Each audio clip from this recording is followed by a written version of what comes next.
चय मां शारदे, यदि आपकी लग्न कुंडली के पहले भाव में 4 नंबर की गिनती लिखी हो तो कर्क लग्न की कुंडली बनेगी। कर्क लग्न की कुंडली में केतु कठिन कर्म, कष्ट, गुप्त शक्ति के अधिपति होते हैं। कर्क लग्न की कुंडली में केतु यदि पहले भाव में बैठे हो तो यहाँ कर्क का केतु प्रथम केंद्र देह के स्थान पर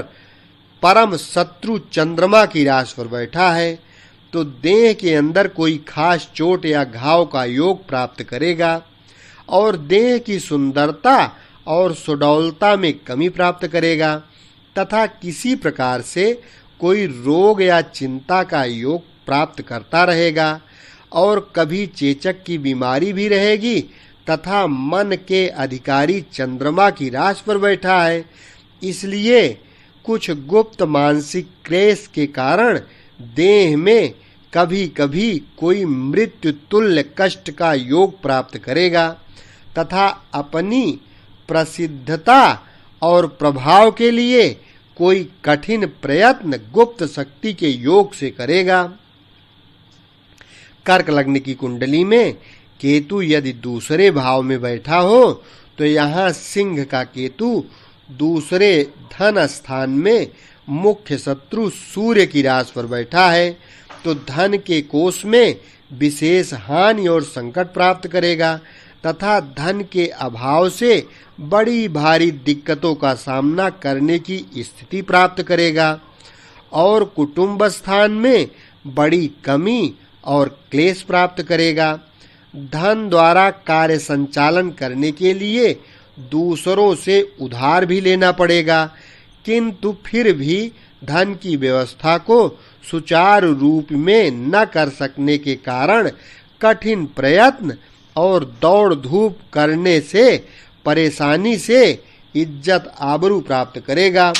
और धन प्राप्ति के लिए कभी जोखिम उठाकर काम करेगा और धन की शक्ति का विशेष प्रभाव दिखाने की कोशिश करेगा।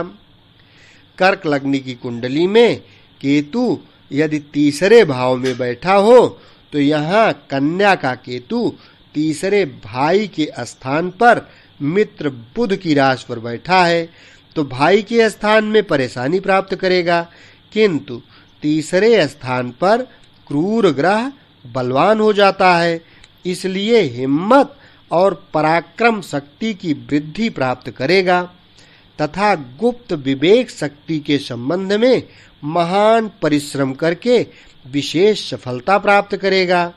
और नरमाई तथा शील का पालन ठीक तौर से नहीं कर सकेगा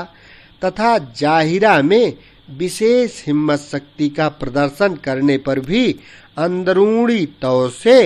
कुछ कमजोरी अनुभव करेगा और प्रभाव युक्त रहेगा। कर्क लग्न की कुंडली में केतु यदि चौथे भाव में बैठा हो तो यहाँ तुला का केतु चौथे केंद्र माता के स्थान पर मित्र शुक्र की राशि पर बैठा है, तो माता के सुख संबंधों में कमी और परेशानी करेगा तथा मकान आदि रहने के स्थानों में परिवर्तन और दिक्कतें प्राप्त करेगा एवं मातृभूमि या मातृ स्थान से अलहदा दूसरे स्थान में रहेगा और घर के अंदरूनी सुखों को प्राप्त करने के लिए बड़ी चतुराई के साथ महान कठिन परिश्रम करेगा तथा कभी-कभी घरेलू वातावरण के अंदर घोर संकट प्राप्त करेगा और बाद में धीरे-धीरे सुख के साधन प्राप्त करेगा। कर्क लग्न की कुंडली में केतु यदि पांचवें भाव में बैठा हो तो यहाँ वृश्चिक का केतु पांचवें त्रिकोण संतान एवं विद्यास्थान में शत्रु मंगल की राशि पर बैठा है, तो संतान पक्ष में कष्ट एवं कुछ परेशानी प्राप्त करेगा और विद्यास्थान में कुछ कमी और कुछ दिक्कतें प्राप्त करेगा तथा बुद्धि के अंदर और वाणी के अंदर तेजी और छिपाव की शक्ति रखेगा तथा दिमाग के अंदर परेशानी या कुछ चिंता महसूस करेगा और अपनी बुद्धि विद्या के अंदर कुछ कमी का अनुभव करते हुए ये भी जाहिर में बड़ी मजबूती से बातें करके योग्यता प्रदर्शित करेगा और शील संतोष का पालन करने में असमर्थता प्राप्त करेगा। कर्क लग्न की कुंडली में केतु यदि छठे भाव में बैठा हो तो यहाँ धनु राशि का केतु छठे शत्रु स्थान में उच्च का होकर शत्रु गुरु की राशि पर बैठा है, तो शत्रु पक्ष में महान सफलता प्राप्त करेगा तथा बड़ी से बड़ी मुसीबतों के अंदर महान धैर्य की गुप्त शक्ति से काम करेगा और महान उन्नति पर पहुंचने के लिए महान कठिन कार्य की सिद्धि महान परिश्रम के द्वारा प्राप्त करेगा और अपने अंदर बड़ी भारी हिम्मत और बहादुरी का योग प्राप्त करेगा और रोग इत्यादि के भय से मुक्त रहेगा और शील तथा दया का पालन नहीं कर सकेगा। कर्क लग्न की कुंडली में केतु यदि सातवें भाव में बैठा हो तो यहाँ मकर का केतु सातवें केंद्र स्त्री स्थान में मित्र शनि की राशि पर बैठा है, तो स्त्री स्थान में हानि तथा कष्ट प्राप्त करेगा और रोजगार के माने में बड़ी परेशानी अनुभव करेगा तथा रोजगार की सफलता प्राप्त करने में महान कठिन परिश्रम करेगा और कभी कोई मूत्रेंद्रिय का विकार प्राप्त करेगा तथा स्त्री भोगादिक पक्ष में विशेष भोग प्राप्ति की इच्छा शक्ति रखेगा और गृहस्थ के कार्यों को संचालन एवं पालन करने में बड़ी दिक्कतों का और कठिनाइयों का योग प्राप्त करेगा और रोजगार के पक्ष में गुप्त धैर्य की महान जिद्दबाजी से काम करेगा। कर्क लग्न की कुंडली में केतु यदि आठवें भाव में बैठा हो तो यहाँ कुंभ का केतु आठवें मृत्यु स्थान में मित्र शनि की राशि पर बैठा है, तो जीवन की दिनचर्या में बड़ी कठिनाइयां प्राप्त करेगा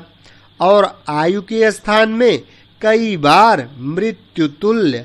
संकट प्राप्त करेगा तथा पुरातत्व शक्ति की कुछ हानि प्राप्त करेगा तथा पेट के अंदर निचले हिस्से में कोई बीमारी या शिकायत प्राप्त करेगा और जीवन निर्वाह के संबंध में कभी-कभी भारी चिंता का योग प्राप्त करेगा तथा अपनी वित्त शक्ति में कमजोरी अनुभव करेगा, किंतु किसी स्थिर सहायक शक्ति को प्राप्त करने के लिए महान कठिन परिश्रम किसी गूढ़तम कार्य में करेगा। कर्क लग्न की कुंडली में केतु यदि नौवें भाव में बैठा हो तो यहाँ मीन राशि का केतु नवम त्रिकोण भाग्य स्थान पर शत्रु गुरु की मीन राशि पर बैठा है, तो भाग्य के स्थान में बहुत प्रकार की चिंताओं का योग प्राप्त करेगा तथा धर्म के पालन में कुछ कमजोरी पाएगा और भाग्य की वृद्धि करने के लिए बड़ी योग्यता के द्वारा महान कठिन परिश्रम करेगा और धीरे-धीरे भाग्य की सफलता पाएगा, किंतु कभी-कभी भाग्य के स्थान में भीषण संघर्ष का योग प्राप्त करेगा और गुप्त धैर्य की शक्ति से काम करेगा तथा ईश्वर के विश्वास में आंतरिक कुछ कमजोरी अनुभव करेगा। कर्क लग्न की कुंडली में केतु यदि 10वें भाव में बैठा हो तो यहाँ मेष का केतु दशम केंद्र पिता स्थान में शत्रु मंगल की राशि पर बैठा है, तो पिता स्थान में हानि एवं कष्ट प्राप्त करेगा और राज समाज के संबंध में कुछ परेशानी का योग प्राप्त करेगा तथा कारोबार की उन्नति के लिए महान कठिन परिश्रम करेगा